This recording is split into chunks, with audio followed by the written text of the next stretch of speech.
Man, we can start with the session. Okay, so I have to, like, it's live streaming now. I just start Yes, talking about it. yes. Okay. So good evening, everyone. This is Urooj Hassan. I'm an autism mom also, and as well as I have been working as a special education needs coordinator, and I run a small setup named Different Not Less, which has neurodiverse students who are in their teen years. So teen years is something, it's a very confusing age for even neurotypical children also. But when we talk about children who are on spectrum, the challenges or the difficulties for those children become very, very apparent, and they don't know, as social communication is so much compromised in autism, but and it's a spectrum which has from mild, moderate to severe disability. The parents and the children at this age, the teenagers, it takes a toll on the child as well, and the parents as well. So when we talk about how should we help our children who are in their teen years, so it becomes a question for us parents and professionals, that how do we um, cater to their needs at this time? How do we support them in this fragile age? So what happens is that when the children are in their tweens, when they are going towards their proper teenage, uh, actually our work starts from there. When they're reaching their teens, we have to start educating them about the body changes they're going to go through, about the differences their body will they will see start happening in their bodies. Their emotional state is going to change. Obviously, a lot of children have mood swings and many other things like that. So how, as educators and as a parent, we can support our children at this age? So there are few things which I feel we need to understand, and we, by doing that, we can support them. Is, first of all, making them ready for the coming years. And how can we do that? We can use a lot of videos on YouTube available about the body changes they're going to go through, how their pubic hairs are going to come, how their facial hairs are going to come, how they are going to get tall, their hands are going to get a little bigger, they will start having hair on their bodies. So these are the changes with boys. As if you talk about girls, obviously the girls will start to have their uh, menstruation, and that menstruation is a something which is very much happening. And if we try to prepare children beforehand by providing them with um, social videos in which these things are explained, we can talk about we can talk to them about how their mental state is going to change. So these are the changes. If not taught properly in the years before teenage, which is 11, 12 years, um, you will see a lot of anxiety arising with these differences in them. So how can we work with those differences? How can we support them in a classroom environment or in a social environment? So most of the things which arise in autism are anxiety and depression also. And sometimes parents feel that the child is very non-compliant. The child is not listening to you, but actually what happens is that as they're in teenage years, and this is the time to explore their limits also. They explore their limits by being non-compliant to the teachers or by to the parents. So, for example, if the child is not listening to you or not following what you want to see, so visual schedule is also a very, very important pointer in uh, telling the children that, okay, the routine for the day is going to be like that. You have to first get up, get ready for school, then you have to come back home, and so on, whatever is coming. So one thing which really, really help autistic individuals is the routines and the predictability we provide them.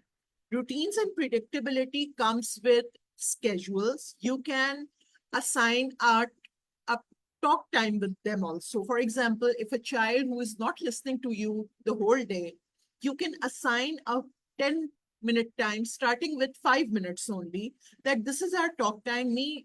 Your mama, and you are going to talk with each other. We are going to discuss few things. And in that talk time, when you're going to keep it in a particular time period of the day, the child will be ready to listen to you. You need to talk to the child with a very empathetic and a very, very, um, you have to provide listening to the child, understanding what he wants. And this can be done as per their communication style. So, for example, if a child is using AAC device, he should be pro in that at till that time, and he should know what he wants to communicate. For example, if a child who does not want to speak a lot, he can write down the points what he feel is happening to him and what is making him feel anxious. So that talk time is going to cover your whole day in such a good manner that those 10 minutes of one-to-one interaction with the parent or with the teacher is going to help the child throughout the day. Because at that point of time, the child will be ready to listen to you, because it is a assigned time which you have kept for your child or for your student. Number one. Number two, the other thing which we can do is that the routines which we are making for our children, the the teens should have uh, their say on those routines. So you can make them make them write about those routines by themselves. So, for example, if a child wants to watch a movie first and study later, so obviously you have to do a lot of back and forth communication with the child, but you can say, okay, 10 minutes, you can watch a cartoon, and then we can do this work, or you can clean your room. Uh, so when the child will see that his requirements or his needs are also prioritized, he will be able to follow what you want him to do. But it, when you are going towards that, okay, you just have to listen to me, this is not the age where this is going to happen easily. That whatever you are saying, just like we say all these things in when they're 5 or 6 year old, whatever we say, they are going to follow. But we need to understand that how their bodies are changing, how um, their internal mechanism is changing. Obviously, they are they require more independence. They want to make their decisions on their own. They want to do things on their own. And at this age, like all teenagers, following your parents' uh, instructions is basically something very defying for them. Basically, they are not going to be happy to do that. So, with a lot of discussion and with a lot of love and with a lot of um, care, you can listen to them what they want, and then you basically make a deal with them that, okay, if you are going to clean your room, put your clothes in laundry, if and you're going to do 5 minutes reading, after that I will allow you to play a video game. Because these things we cannot eliminate from a teenager's life. Or for example, whatever he likes to do the most, or if he just wants to even stem inside a room, just like my son, at in his free time he wants to stem.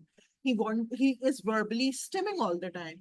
And I let him do it because it's his time. Provide, just like we need just like we need our me time, these children also need their me time. A time in which they are instruction free, a time in which there is no instruction giving and no demand is put on them. We are not demanding anything. That is when the child will start to listen to you. Anxiety and depression is something very common in autistic teens. And there are researches which tells that it is very prevalent that children go towards children have suicidal thoughts also. So instead of pushing them to a point where they are not able to uh, cope up with the demands we are placing on them. So the demands, I'm not saying that you just remove the demand from their life. No, but we have to choose our battles with our children. We have to choose what is more important. For example, if a child wants to take a bath in the evening and he doesn't want to take in the morning, give him that space. Give them that independence to choose what they want to do with themselves. Yes, my son has taken his bath all his life or till his 15 years in the morning, but now he says, I don't want to take a bath in the morning. I want to take it in the evening. And these little decisions, as parents, we need to respect them so that they respect us. We cannot just push things, shove things into them by um, saying and doing things for them. This is not uh, a good situation for them. Let them do their minimum chores by themselves. Obviously, they're going to eat sometimes when their hands are not going to be washed. There will be times when they are going to say, I'm not going to finish my homework today. So if you're going to be reasonable with them, and by reasonable, I meant to say that if the child doesn't want to do his work in the morning, you can ask him to do in the evening. Or if in evening he doesn't want to work and he's saying that tomorrow I'm going to do it, let them give that um, space to make a choice of when they want to do their work, of making a choice when they want to play their video games. So these are the little things which we as parents needs to understand, because what I feel after raising 3 children into teens is that you have to choose your battles with them and then give them that liberty in which you are able to move back as a parent. You have to unlearn your parenting.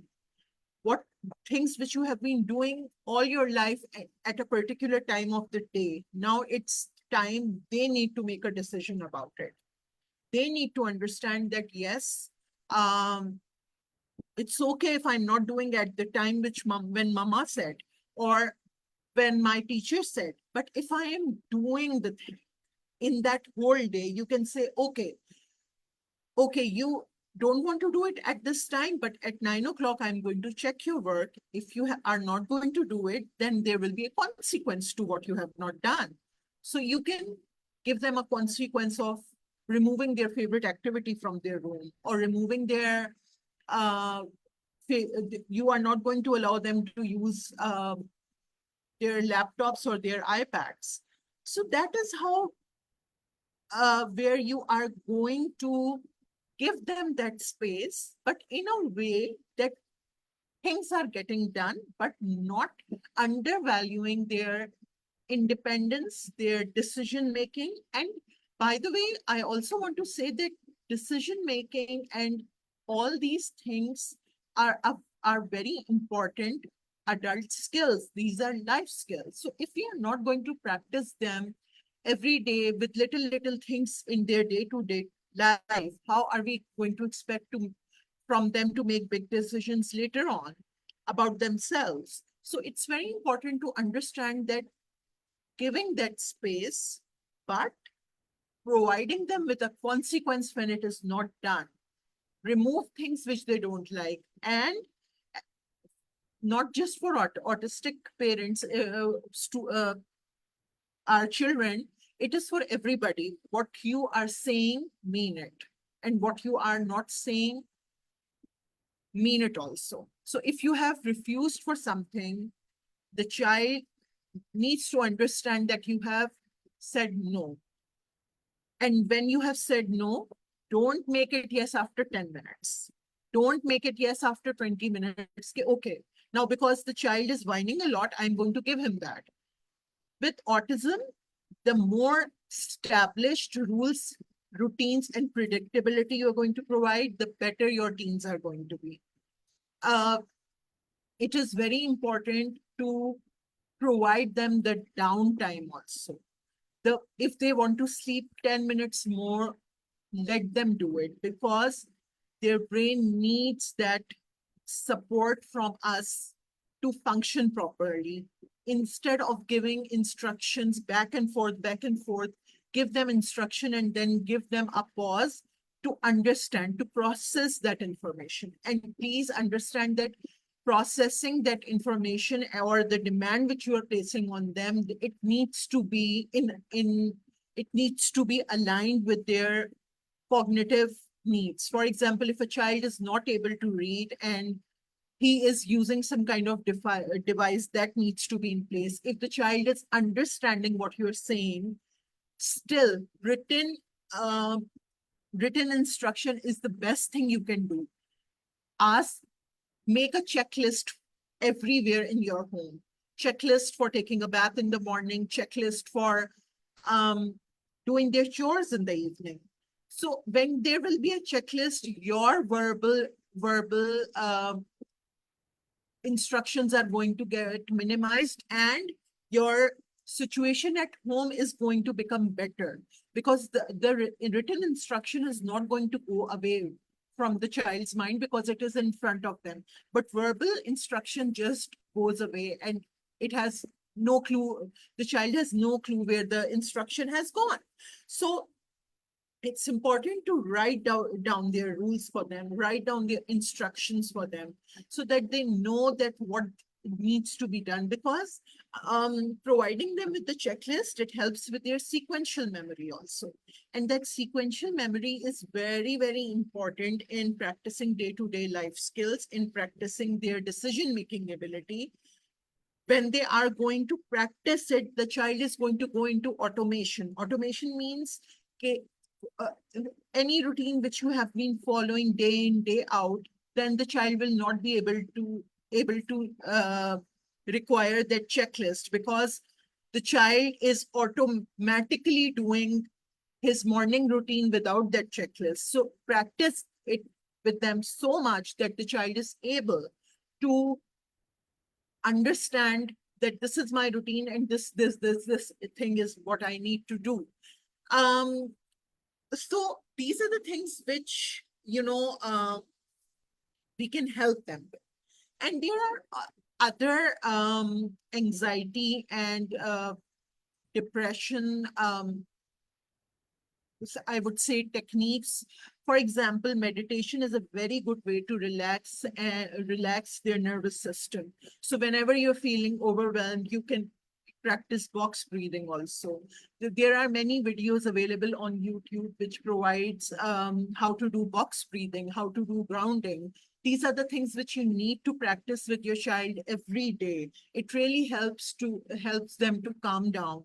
It really helps them to relax, and when the mind is relaxed, they are able to listen better, they are able to do their things in a better way.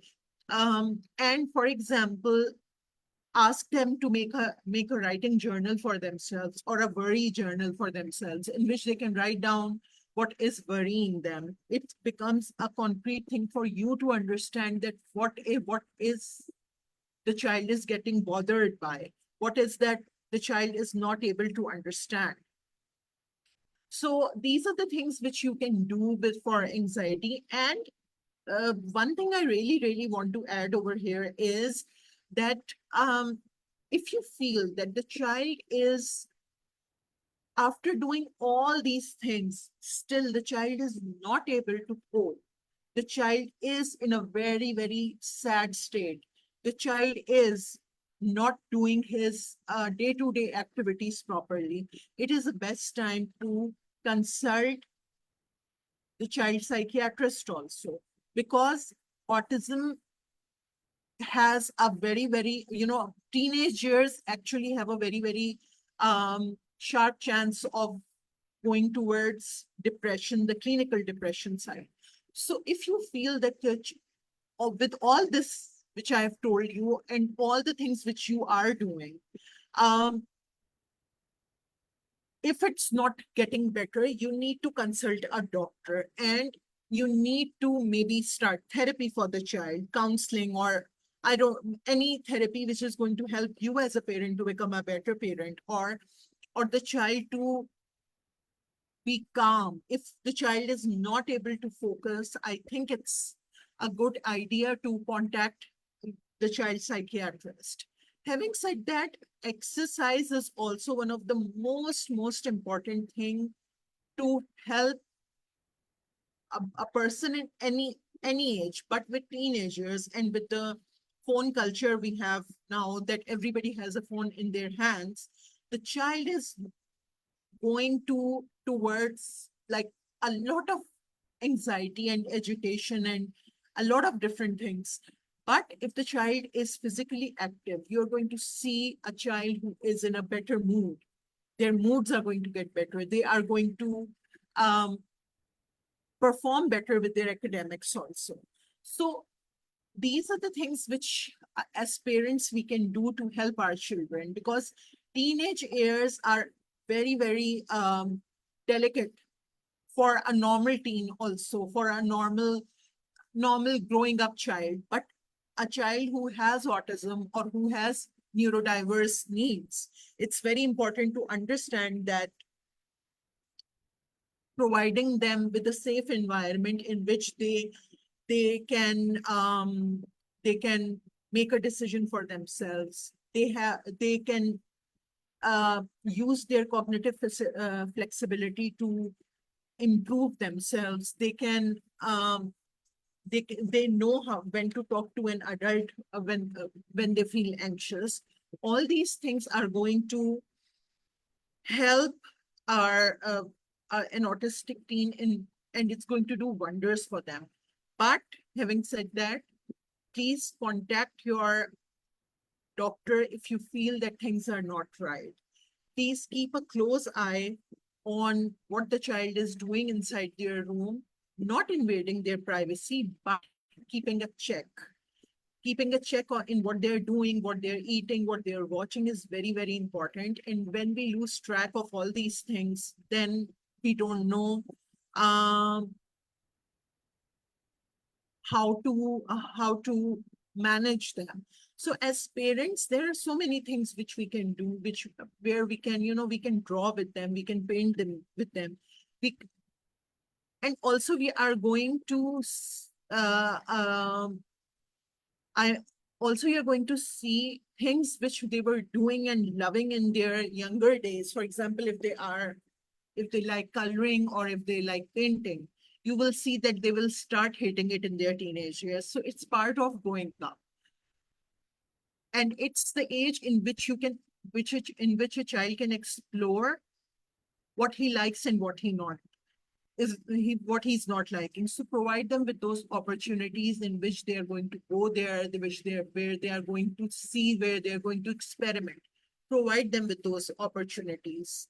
Um, and with those opportunities, you can discuss with your child that what does he like and what does he not like.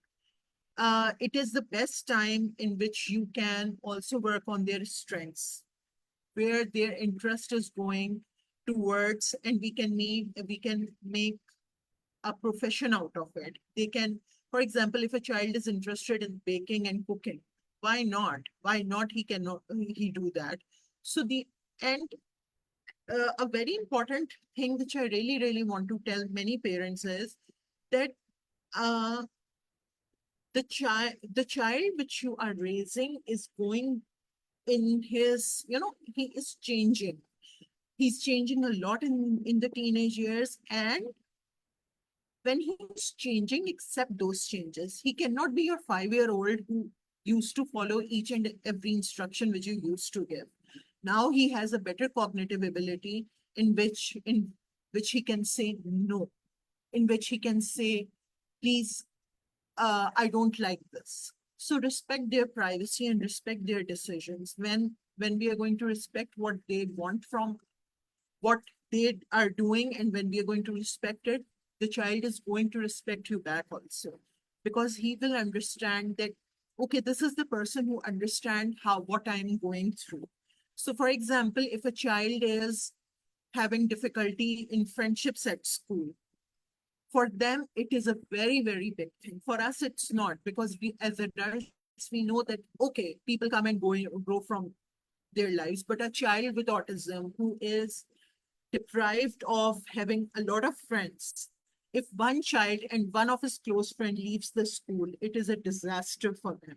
So please understand that what they're going through is very, very hard. And as parents, how are we going to support our child's need is dependent on us. So when all these things you're going to cover by yourself, you will see a lot of um, good changes in them. And if not, and if you feel as a parent you're getting overwhelmed, I would say you should also go and discuss it with a doctor or a close friend that, yes, I'm feeling very anxious. What should I do? Because for parents, for us parents, it's also very hard. So understand that discussing it with somebody and someone talking about it is going to release your own stress also. And when you're not stressed, your child is also going to be not stressed. Our children feel the energy we have more than our words. So if your energy is anxious, if your energy is stressed, the child is going to feel it. So these are the things which I wanted to say and discuss today. And I think I've covered all. And if there are any questions, please write below. And if you see the Facebook Live later, you can also put your questions and I'll be there to answer them. Um, Anything else?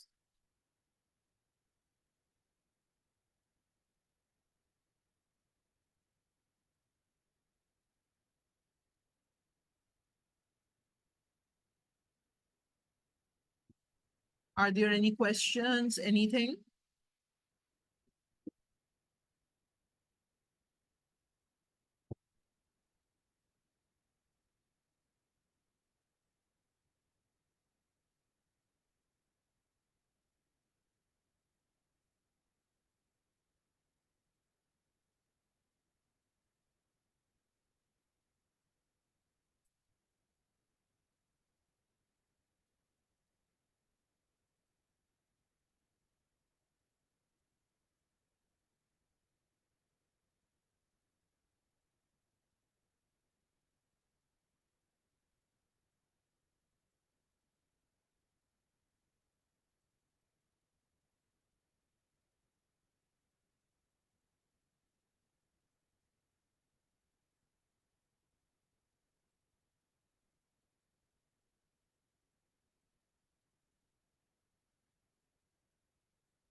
Okay, so if there are any questions which you want to ask about teens' mental health, please feel free to write down in the comment section, and I'll be answering them at my earliest possible time. It's a very important topic. Please do listen to it, because with all those things happening, we are just tend to ignore the small little things which can make children's life so much better. So thank you so much, everyone. Bye bye.